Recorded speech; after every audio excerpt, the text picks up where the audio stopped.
The other thing I really love talking to people about is how people have different, not only vulva shapes, people know there's different vulva shapes, but they are placed differently on the body. So front Mm. facing vulvas versus back facing vulvas. I think a lot of people don't realize this, maybe because they haven't come across a lot of vulvas in their life, or maybe because me as a sex researcher, I've come across many, many. And so I'm just have been paying hardcore attention.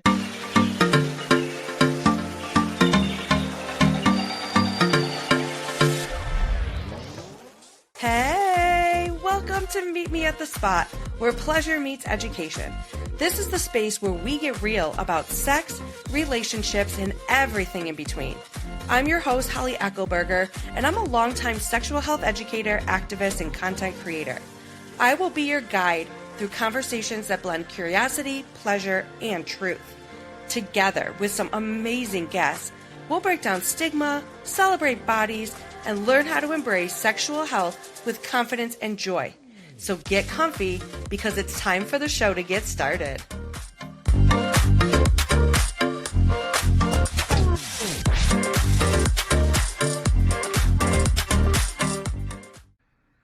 Hello, everyone, and welcome back to another episode of Meet Me at the Spot, where pleasure meets education.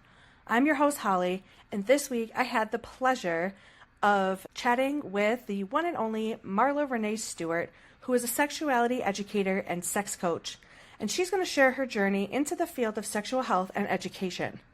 She's also going to discuss the challenges of sex education in the South, the importance of vulnerability in coaching, and is going to introduce the concept of seduction learning styles. Marla Renee Stewart, who uses she, her pronouns, is an award-winning sexologist, author, and sexual strategist who runs her own sexuality education company called Velvet Lips. And she is also the co-founder of the Sex Down South Conference. She has studied human sexuality for more than 22 years and has given over 1,000 workshops all over the world. She also has been featured on a variety of media outlets, including Netflix Trigger Warning with Killer Mike and Love and HipHop Atlanta. She co-wrote her first book, The Ultimate Guide to Seduction and Foreplay with Dr. Jessica O'Reilly, which debuted in April 2020, and co-edited An Intersectional Approach to Sex Therapy in 2021. Let's go ahead and jump into my conversation with Marla Renee Stewart. Welcome, Marla, to the podcast. I am so excited to chat with you. Yes, I'm happy to be here, Holly. The first question I want to ask is, what kind of led you into doing this work? Absolutely. So the first thing that really comes to mind, though, is that my mom was what I would deem a sex positive parent, but she was definitely coming from a place of fear, being a teenage mother, not wanting me to be a pregnant teenager like she was. And so that really kind of set her off into helping me learn more about myself, understand myself as a horny teenager, you know what I mean? And like understand the dynamics of sex and what that means and the consequences. So she really made me into a sexually responsible human being. And then from there, because I was a more of a sexually responsible human being, I was able to go into college, study more about sexuality. And from there, my friends, used to come up to me and, want to get sex advice. And so that was helpful for them, but I was like, oh, this comes natural to me. I have a lot of answers. I have a lot of intuition helping people. My background is in psychology, human sexuality.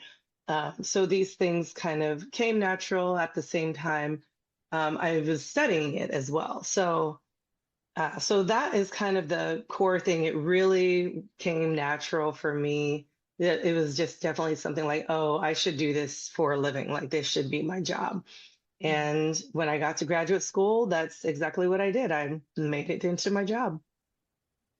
Wow, that is that's really cool. Like that you just knew that this was the thing for you.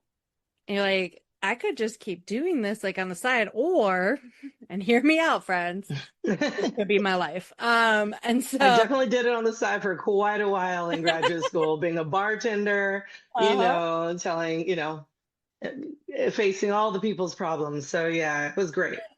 Great I research. I feel like when you're a bartender, you learn so much about people. I bartended for a while and then when people find out like you're into like sexual health, they just want to ask you all of the questions. So what's weird about me is that people would tell me about their business when they had no idea who I was. You know Ah! what I mean? So I'd be like in the mall and somebody would be like, I need to tell you about my boyfriend and our sex lives. And I just be like, I don't know who you are. And how are you knowing that I know these things, you know? Like, and I had a friend with me one time and she was like, oh, this is real. And I was like, yeah, it's real. I'm not making this up.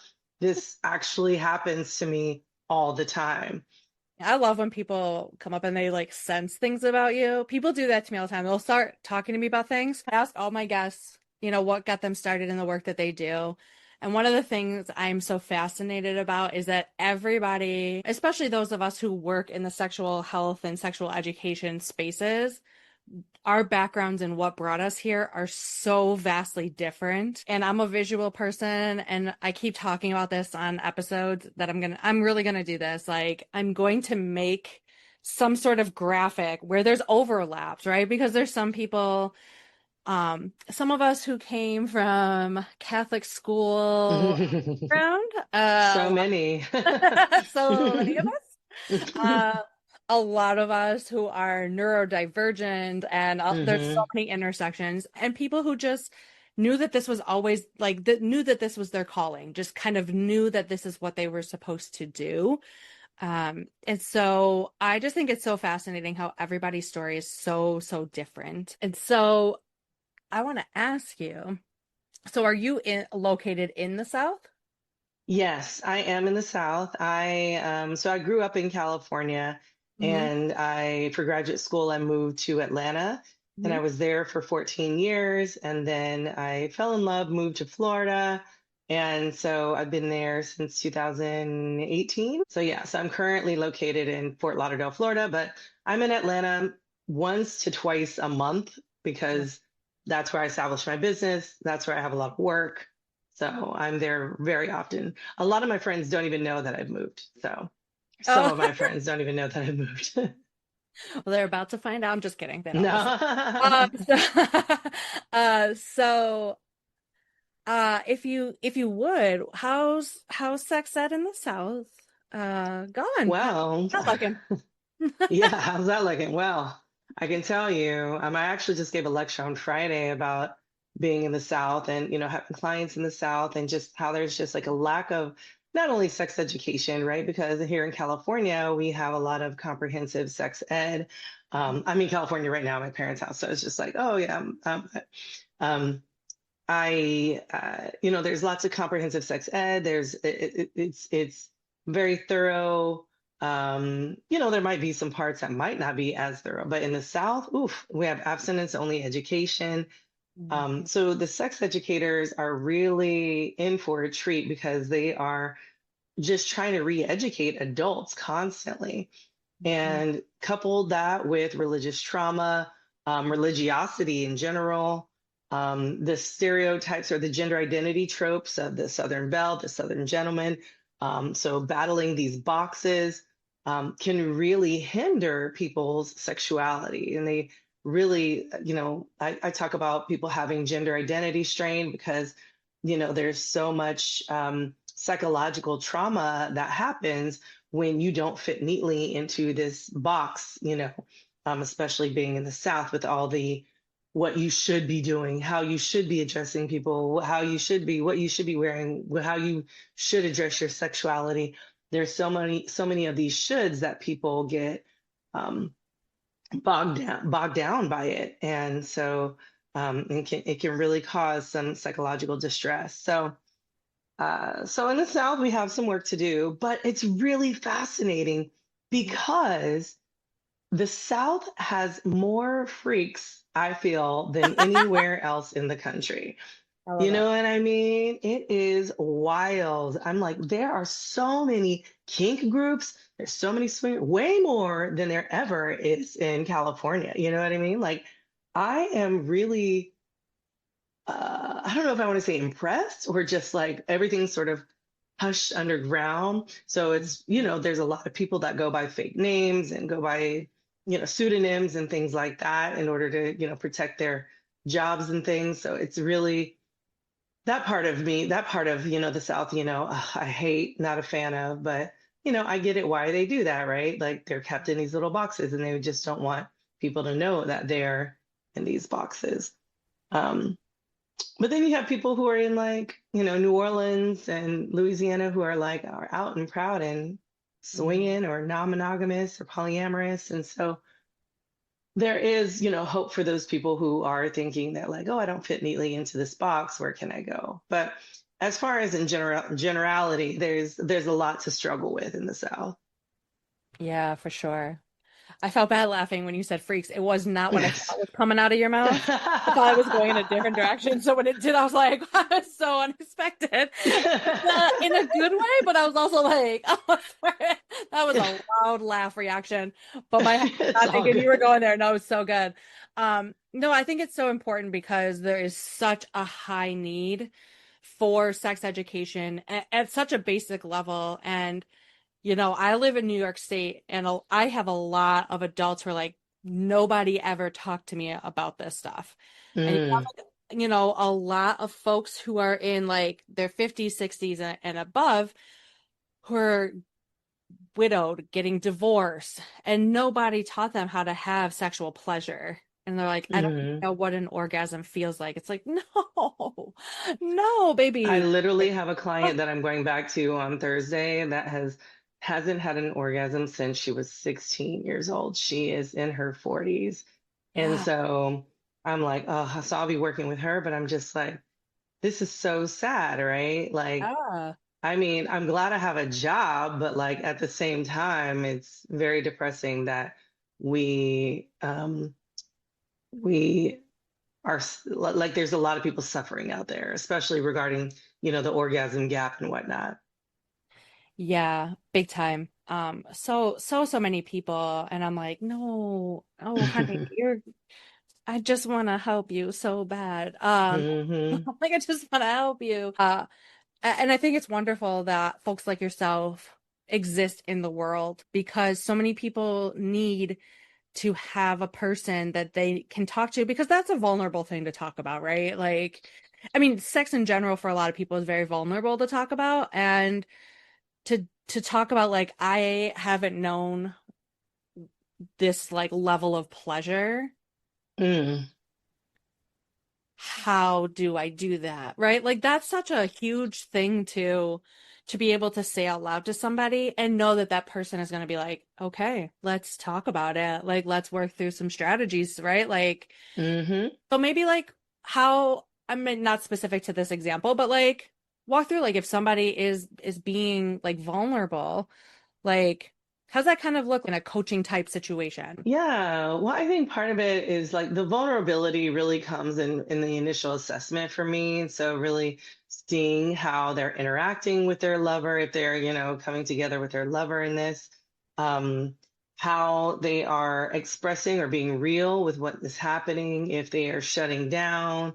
You can spot that all in a video call. Um, and, with the level of vulnerability that it takes to move forward, I think that is the key there because a lot of people, they'll come to the initial assessment and maybe we don't vibe or maybe they don't like things or for whatever reason, or maybe it's like it's too deep, right? I had a couple where I was like, she is clearly abusing him.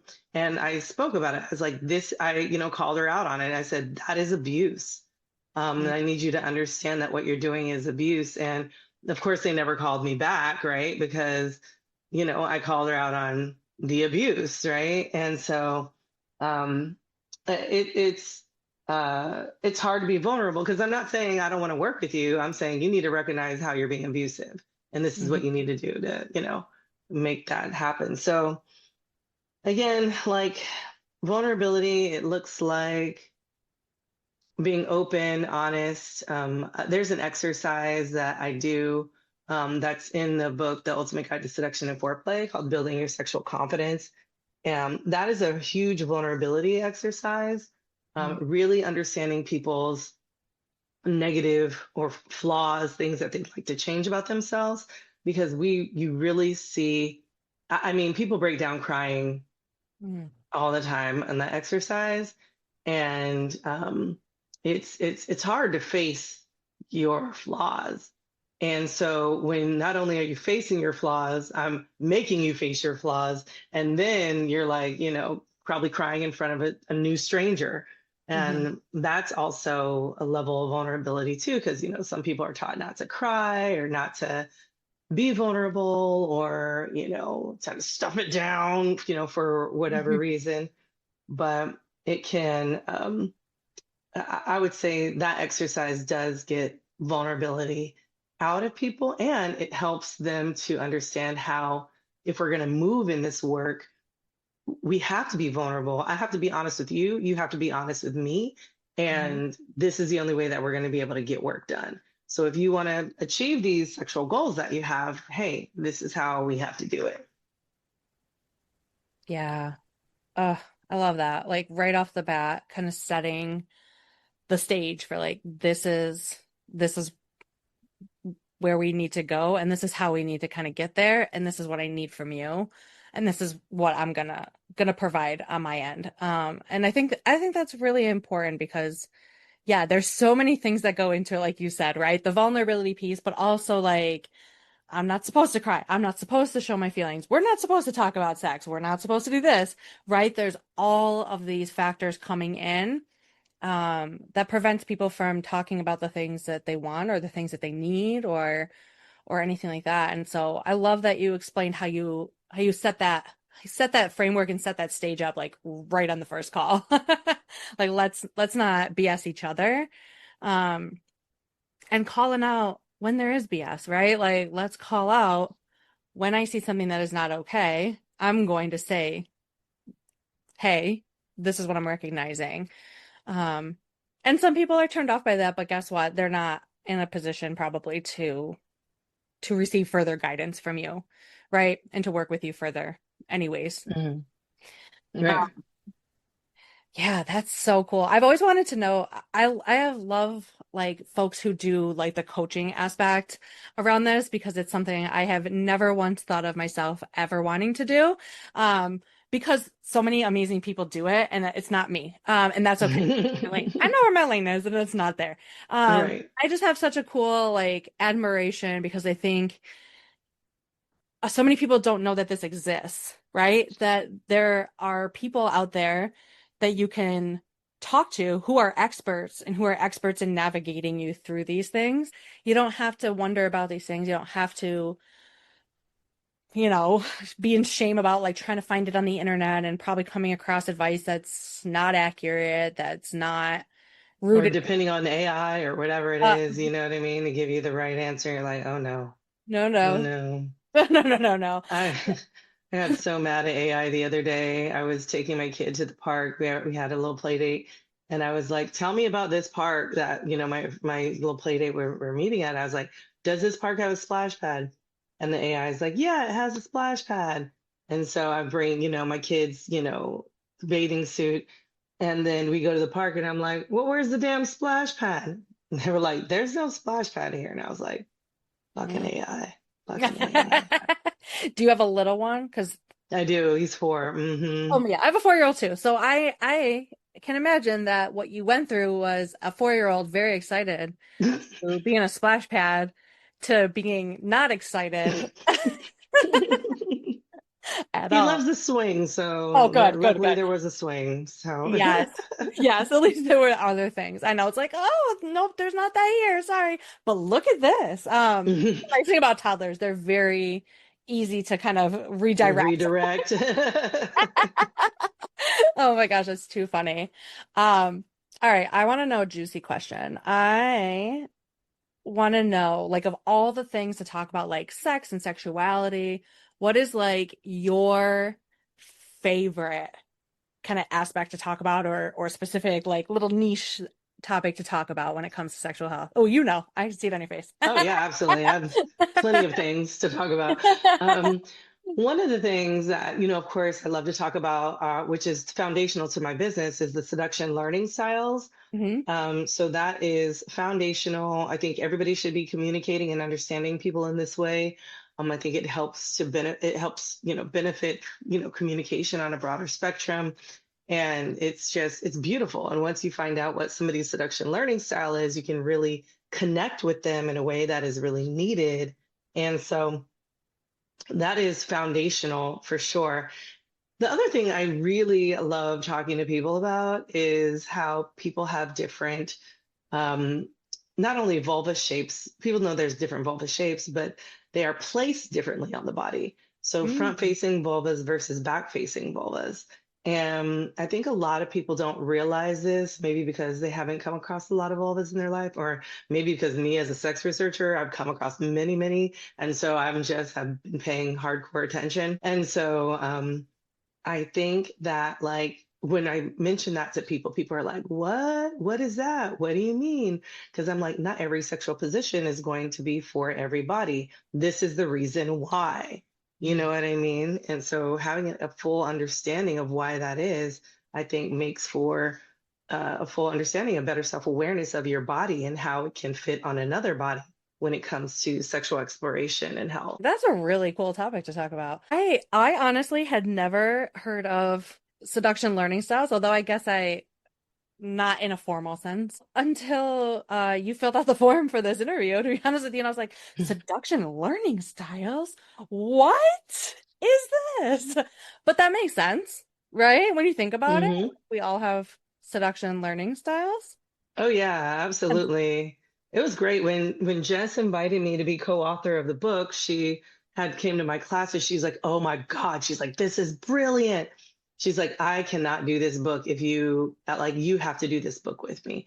And she's like, "It's such a great sexual theory." And I was like, "I know, right? I've been teaching it for many, many years now, So like, I think it was like 10 years at that point. So, I've been teaching it for so long, and having really people understand like how to connect with people. And because I think I get a lot of that question, like, Marla, how do you connect so well with other people? And I'm just like, the seduction learning styles. It's ingrained in my soul. You know what I mean? And I'm just like, can I have my TED talk, please? Like, and I just think they won't give it to me. I think I have to family friendly it or something, Like I think that's what has to happen in order for me to get on one of these freaking TEDx's so I can, you know, blow up more maybe. Listen, we're starting a petition right now. I know. All of my social media followers, go. Yes. Make it happen. No, I think that's so cool. And I'm hoping you can talk a little bit about more about the seduction learning styles, like on a grand view. Obviously, I don't want you teaching your class for free on my podcast, but just a little bit of insight. Yeah, absolutely. So as anything, this class is totally free on my website. So if you go to velvetlipssexed.com/shop, you'll go and scroll down, find the art and science of seduction, I believe is what it's called, and that will talk about the seduction learning styles. But overall, what it means is that there are ways of us getting seduced, right? We think about the five senses, and with the five senses and how we get seduced we understand visually. Okay, so visual, when someone is being seduced, that means they have eye contact. It means people love visually, they love fashion, accessories. These are my imaginative people. So stories need to have descriptions, they need to have color, they need to, be vibrant in their mind. These are the people who, when someone, walks late into a door, right? Visual people are the first ones to be like, whoop. But these are also people who need things nice and tidy, right? They need things to be in their place. And so, visual people are, that is how they get seduced. So, how you seduce them is, hey, you do eye contact, you tell descriptive stories, you tidy up, because you just don't want them to be distracted by all the other things. Now, when it comes to auditory, auditory people, I love them so much. One of the the favorite thing that they love to say is, I love a good conversation. And usually what this means is, I love to talk. And so, because they love to talk so much, you have to give them questions, give them feedback so that they are actually like, oh, you're paying attention to what I say. Like, I'm going to keep talking, or I'm glad you're engaged. That's how they connect to you. These people typically love, their kind of music, whatever music they like, you should play it. um, Moans, breathy tones. They typically also really love vocabulary. So different kinds of vocabulary words, multisyllable words, inflection in your voice, Mhm. but also talking in like low, soft, deep tones, like making them hang on every word is also something that you know, gets to them, but or makes them pay attention, I should say. Um, and and so yeah, you have all of these different aspects of auditory that turn people on. I always tell people there's an old movie I really love. It's called Threesome. It's with Stephen Baldwin. And in the movie, the woman she gets turned on by other people reading her the dictionary.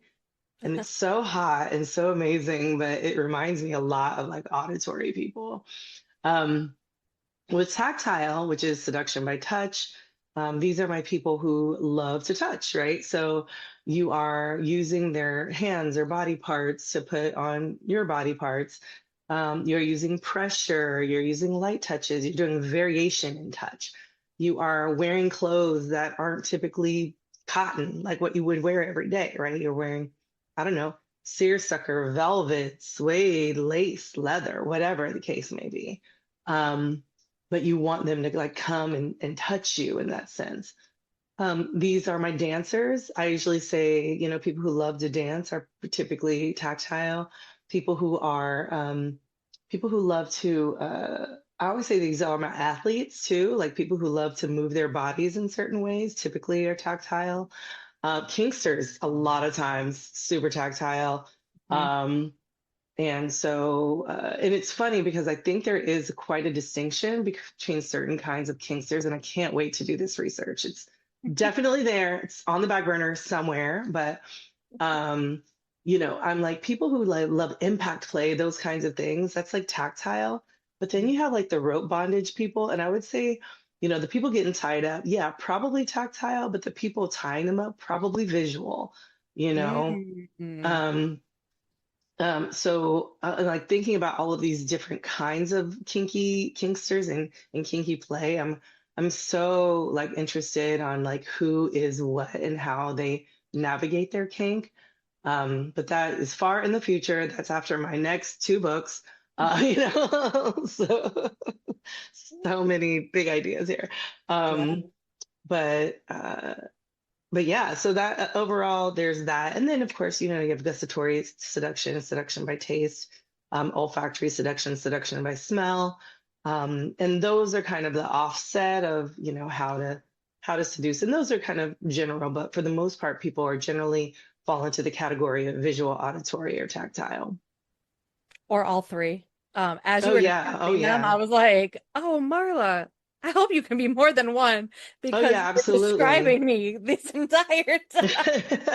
Absolutely. It's so funny because some people there's the one majority of the thing, some of them there's two, and some of them there's all three. Some of there's people who are like, I am turned on all of these things. You know what I mean? Like, give it to me. Yeah. And so, And it depends on the mood too. It depends on like the mood. It depends on like different partners I've been with, like what kind of works and what really doesn't. So I think that's so fascinating because I've never thought about that. I just am like, this turns me on. mhm, And this seems to be working for you. Great. I will continue doing this with you. And then, you get with the next partner, you're like, oh, you don't like that thing, but you like this thing. Actually, I don't like when you do that to me. Let's try something different. That works. It's kind of figuring out like where you are, where they are, kind of how you match up. exactly. Oh, Yeah. That's fascinating. I'm going to be doing so much research after this. It's not even funny. Nobody talk to me for the next week. If you need to find me, I'll be on Marla's website, okay? Oh my gosh. No, that's real. That's fascinating. And I'm so glad that you brought that up because I don't think a lot of people have taken a step back and realized like that there are these learning styles, right? Um, Hmm. that they have for themselves, but like what makes a compatible partner and what sometimes doesn't, right? Like sometimes your compatibility just isn't it isn't there, it doesn't vibe. Uh, Yeah, it's funny because like I always tell in my class, teach people in my class that like auditory person with another auditory person, that is the most challenging one. And when I'm thinking about pairings, because they both want to talk, and if you both want to talk, that means someone's not listening, mm, or both people aren't listening. You know what I mean? And like that can be a really that could be a very much a hard challenge for folks. yeah. I was thinking about that. I'm like, oh, I've I've been with those people. No, I don't want to say like those people, but I am those people. But I've been with partners like that. It's like, oh my God, shut up and let me talk, or or vice versa, right? Um, Hmm. because they're used to being with partners that just shut up and listen, right? Like that's not Hmm. their style. And yeah, it gets very almost to a point, and sometimes definitely to a point where it's like, this is too much. Like this, I've kind of lost it here. Hmm. The plot is gone. I was just really cracking up when you were explaining each one. I'm like, oh, I'm that one. And then you would go to the next one. I was like, oh, I do have a quiz, so that oh, does I'm taking help a to do quiz. the quiz. Yeah. Yay. velvetlipsexed.com/quiz. Yes. Take the quiz and then it'll probably help a little bit better. I think so. I think it will because I now I'm fascinated to know what it really is. You are such a fun person and I could literally just talk to you all day long. You just have such a presence where you're just very calming, but you also are like your presence alone creates this like safe space where people can just talk to you. It really is. Like you said in the beginning, this is the full circle moment. You are just naturally, it's just your vibe. Like, and that's amazing for this work and in the work that you do, especially being down in the South, is so, so important. And Thank so you. as we get ready to wrap up, what's one piece of advice that you would like to give to the listeners? Oh my gosh. My piece of advice is try everything at least 3 times. And if you don't like it, if you finally, at the third strike, you're like, I'm out of this, or, this particular erotic activity, come back to it in like 5 years because, your body changes, things change, and do the 3 strikes again. And if it's still the same, like, just keep trying it, keep doing it. Um, just because our bodies change, things change. I know I'm 45, so it's sort of like when thinking about my body changing or just thinking about when I was younger, right? I was like, my butt is for exit only. And then someone put a finger in my butt and I was like, Hmm. okay, well, let's talk about this. I need to redirect this. I need to change this up. So, like, I think that, we just need to think about our bodies and think about like trying things, being explorative and exploratory. And then also, because we know that variety, unpredictability are the things that keep us the most present. So having that curiosity is just clutch. So again, try everything 3 times and have the curiosity to change it up and find a new erotic activity, as often as you can. I love that. That's such good advice. Again, I appreciate you. Thank you so much for taking time, and we'll include in the show notes all the ways for folks to follow you and support all of the amazing work that you do. But again, thank you so much. Thank you so much for having me, Holly. I appreciate it. This was fun. Yeah, I can't wait to listen to more of your podcast. So, yeah, thank you for having me on. absolutely.